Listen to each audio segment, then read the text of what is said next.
Hello students, स्वागत है आप सबों का। तो आज के वीडियो में हम लोग देख रहे हैं केमिस्ट्री 12 का जैक बोर्ड का जो मॉडल पेपर सेट 1 निकला हुआ है, ठीक है, उसका 11th नंबर क्वेश्चन, ठीक है।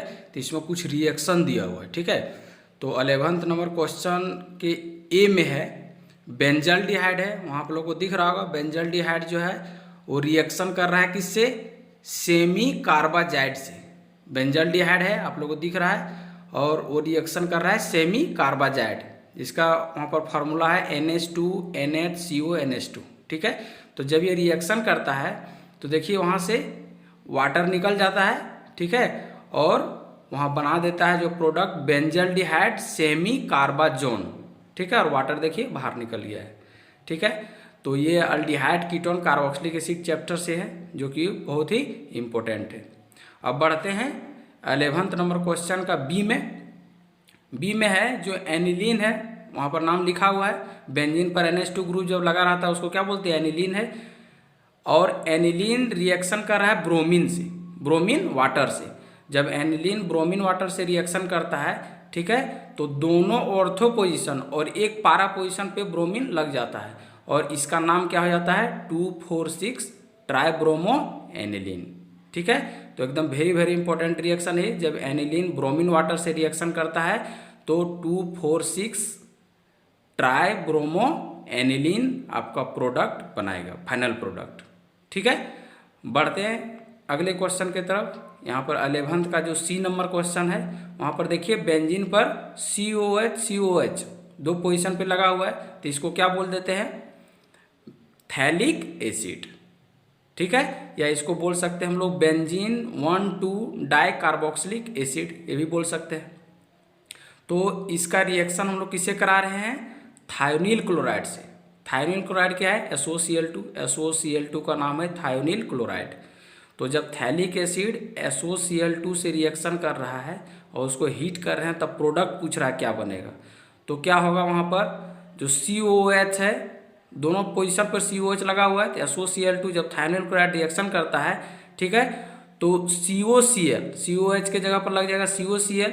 जहाँ दोनों पोजीशन पे जो COH है वहाँ COCl लग जाएगा। इस कंपाउंड का नाम क्या है? थैलोइल क्लोराइड। और आपका निकल जाएगा बाय प्रोडक्ट में SO2 और HCl, ठीक है। तो जब थैलिक एसिड थायोनील क्लोराइड से रिएक्शन करता है तो थैलोइल क्लोराइड बना देगा, और सल्फर डाइऑक्साइड और HCl जो है बाय प्रोडक्ट के रूप में बनेगा, ठीक है। बढ़ते हैं अगले क्वेश्चन की तरफ हम लोग, क्वेश्चन नंबर 12। अब 12 नंबर क्वेश्चन में है how are carbohydrate classified, illustrate with example. बोल रहा है कि कार्बोहाइड्रेट किस तरह से क्लासिफाइड किया जाता है, उसको एग्जाम्पल के साथ समझाएं, ठीक है। तो कार्बोहाइड्रेट जो है वो क्लासिफाइड किया जाता है on the basis of their hydrolysis product, ठीक है। तो सबसे पहले इस तरह के क्वेश्चन में ध्यान रखना है कि ऐसा क्वेश्चन जब आए तो उसको पॉइंट वाइज आंसर उसको लिखना है, ठीक है। तो मार्क्स क्या होता है? अच्छा मिलता है, ठीक है। तो देखिए हम पॉइंट वाइज करके लिखे हैं। फर्स्ट पॉइंट में क्या है? Carbohydrate are classified on the basis of their hydrolysis product. Carbohydrate जो है जब उसका हाइड्रोलिसिस होता है तो वो कितना तरह का प्रोडक्ट देता है? 1 देता है, 2 देता है, 3, 4, ठीक है। उसके बेसिस पर कार्बोहाइड्रेट को क्लासिफाइड किया जाता है। तो उसी में आगे लिखे हैं on the basis of their hydrolysis product they are classified into 3 groups. Hydrolysis के बाद वो कितना तरह का प्रोडक्ट देता है उसके बेसिस पे 3 ग्रुप्स में इसको डिवाइड किया गया है। ए है मोनोसैकेराइड, बी है ओलिगोसैकेराइड, और सी होगा पॉलीसैकेराइड। तो देखिए मोनोसैकेराइड, मोनो मीन्स क्या होता है? 1, और सैकेराइड मीन्स कार्बोहाइड्रेट। तो जो 1 सैकेराइड यूनिट से मिलकर बना है या जिसका हाइड्रोलिसिस नहीं होता है, देखिए फर्स्ट पॉइंट में वहाँ लिखे हैं कि ये carbohydrate which can not undergo hydrolysis is called क्या? मोनोसैकेराइड। तो मोनोसैकेराइड का हाइड्रोलिसिस नहीं होता है। अगला पॉइंट में इसी में लिखे हैं about 20 monosaccharides are known to present in nature. जो है मोनोसैकेराइड 20 मोनोसैकेराइड अभी तक नेचर में नोन है। एग्जाम्पल क्या होगा? ग्लूकोज और फ्रक्टोज, ठीक है। बी में हम लोग बढ़ते हैं। बी में क्या है? ओलिगोसैकेराइड। ओलिगो मीन्स क्या होता है? फ्यू। अब सैकेराइड मीन्स कार्बोहाइड्रेट। तो वैसा कार्बोहाइड्रेट जो हाइड्रोलिसिस के बाद 2 से लेके 10 मोनोसैकेराइड यूनिट तक देता है, ठीक है। वैसा कार्बोहाइड्रेट जो हाइड्रोलिसिस के बाद 2 से 10 मोनोसैकेराइड यूनिट तक प्रोडक्ट देता है, वो क्या किस में आता है? ओलिगोसैकेराइड में। ओलिगो मीन्स होता ही है फ्यू, ठीक है। अगला पॉइंट में they are further classified as disaccharide, trisaccharide and tetrasaccharide.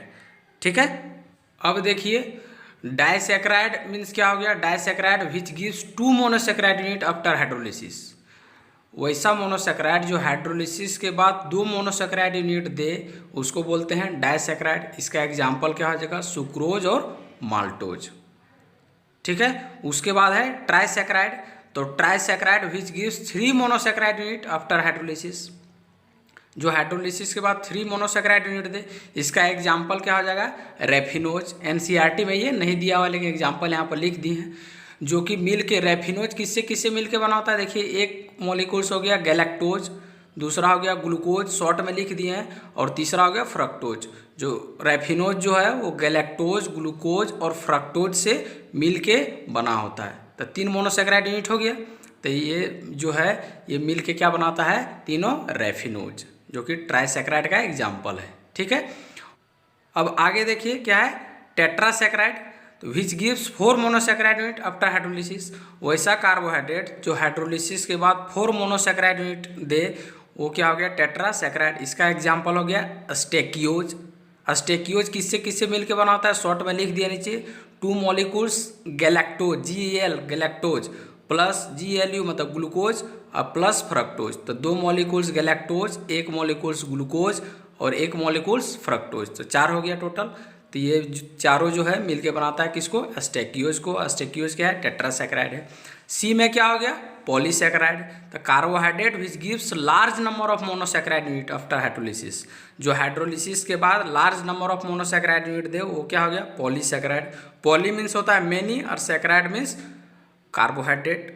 ठीक है, कार्बोहाइड्रेट यूनिट। तो मेनी मोनोसैकेराइड यूनिट जब दे हाइड्रोलिसिस के बाद तो उसको बोलते हैं पॉलीसैकेराइड। एग्जाम्पल हो गया स्टार्च, सेलुलोज, ग्लाइकोजन। ठीक है, तो स्टार्च का जब हाइड्रोलिसिस करते हैं तो क्या मिलता है, अल्फा डी ग्लूकोज। सेलुलोज का जब हाइड्रोलिसिस करते हैं तो क्या मिलता है, बीटा डी ग्लूकोज। ग्लाइकोजन का जब करते हैं तो क्या देता है, ग्लूकोज, अल्फा डी ग्लूकोज। ठीक है, तो ये था कार्बोहाइड्रेट का क्लासिफिकेशन, जिसको इस तरह से पॉइंट वाइज लिखना है। धन्यवाद, मिलते हैं अगले वीडियो में।